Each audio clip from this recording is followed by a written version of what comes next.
Talkies 2022 here. A filmmaker cannot please everyone. The element of subjectivity is probably the most profound and flustering part of the movie-going experience. Some are bound to like a film, others will not. However, there must be universal standards of objectivity that can guide the rating of a film.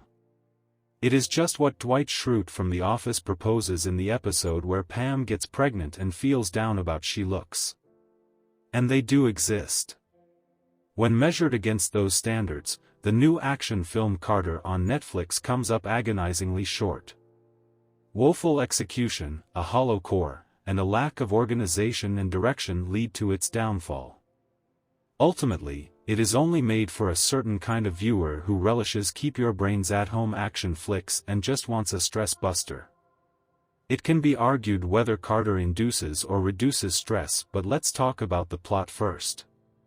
John Woo plays the titular character, who wakes up naked in bed surrounded by a special ops team. Carter has a mysterious crossed sign on the back of his head and cannot remember anything, not how he got there, his identity, or what happened the previous night. The team demands to know the location of Professor Jung, who formulates a groundbreaking cure for the DMZ virus plaguing the world. Carter uploaded a video holding Jung hostage. Suddenly, a phone rings from the closet in his jacket. He answers it and the voice commands him to give it to one of the members. The phone explodes, so does the room, but Carter is able to escape with the help of the same voice, implanted in his ear. Clearly, something is on as he fights off hundreds of criminals and assassins to do what the voice tells him to do. From there on in, Carter spirals into a manic chase story that breaks boundaries of conventional filmmaking with familiar elements of story comprising the exposition.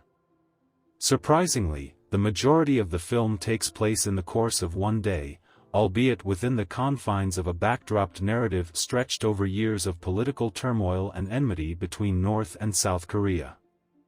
Their rivalry has been the subject of many efforts trying to bring out something more than what meets the eye.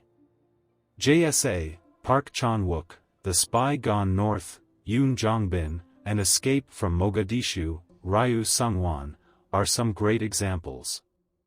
In Carter's story as well it plays an important part.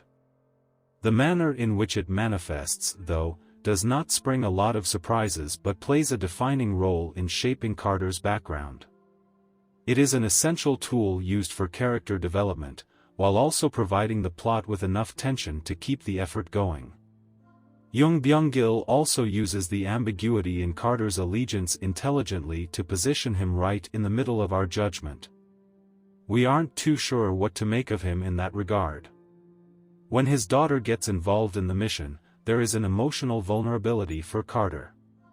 We empathize with a father looking to save his daughter at all costs. This feeling is probably what becomes the most compelling feature of the chase.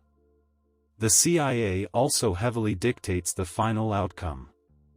The tangent introduced midway through the film loosely resembles Netflix's The Gray Man.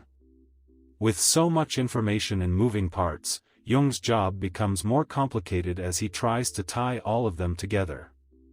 Even we as viewers have trouble making sense of the double and triple agent trope that is excessively used by Gil. Not knowing who belongs where is one thing. But pointing the needle at literally every person in the universe is completely bonkers. There is so much changing of priorities and shifting of focus that Carter, the film, becomes delirious after a point in time. It seems that the lack of clarity really pushes the film further away from materializing into a consistent, substance-led narrative. After you finish it, there is probably rewinding back to parts to completely understand what just happened. The most annoying thing about it, by far, was the drone shots. The cinematography was really disappointing in the sense that it was overused. Some shots are well served by using the technique. It certainly makes those situations conveniently manageable. But what Carter does is keep falling back on it to make the film like a video game. There is no craftsmanship or nuance in how the story is told. Carter remains true to its tag of being an out-and-out action flick. There is so much killing and washed-up men that those who enjoyed The Princess from Hulu last month would be treated well. For others though, Carter is probably best avoided. Thanks for watching, subscribe for more.